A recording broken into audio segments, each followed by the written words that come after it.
زغروطة حلوة رنت في بيتنا، زغروطة حلوة رنت في بيتنا، زغروطة حلوة حلوة.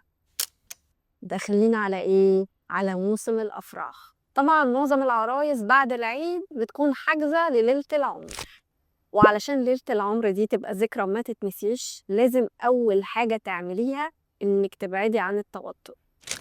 التوتر بيبوّظ كل حاجة، بيدمّر نفسيتِك، بشرتِك، وبيبوّظ كل اللحظات الجميلة اللي كانت في خيالِك، وهتقعدي تفتكري بعد الجواز، يا ريتني عملت كده بدل ما كنت عملت كده، والله ما كانت مستاهلة.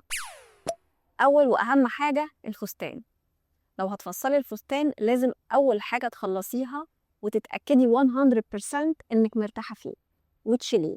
نجاتي انفخ البلالين.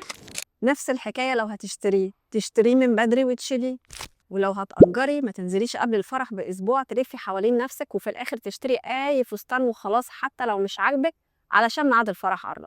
خلّصنا الفستان، تاني حاجة اهتمي بصحتِك وأكلِك وفيتاميناتِك، ويا ريت تروحي تعملي تحاليل قبل الجواز وتشوفي الفيتامينات عندِك تمام والّا ناقصة، وتعملي check up فيتامين D والحديد، لإنِّك لو على طول حاسة إنِّك هزيلة وتعبانة مش هتعرفي تستمتعي بأي حاجة.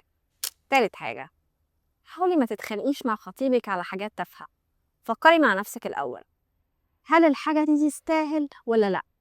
طب وليه بقى ما عديش على مامتي انا الاول؟ ناخدها بعدين مامتك، هي مامتك احسن من مامتي؟ الحمد لله ان المأذون لسه ما كتبش. ما كتبش، انا واخدك بخلصان حق.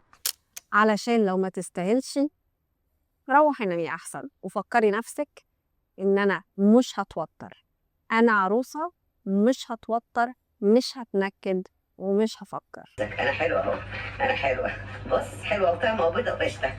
رابع حاجة اهتمي ببشرتِك، ولو فعلًا عايزة تصرفي، اصرفي على بشرتِك.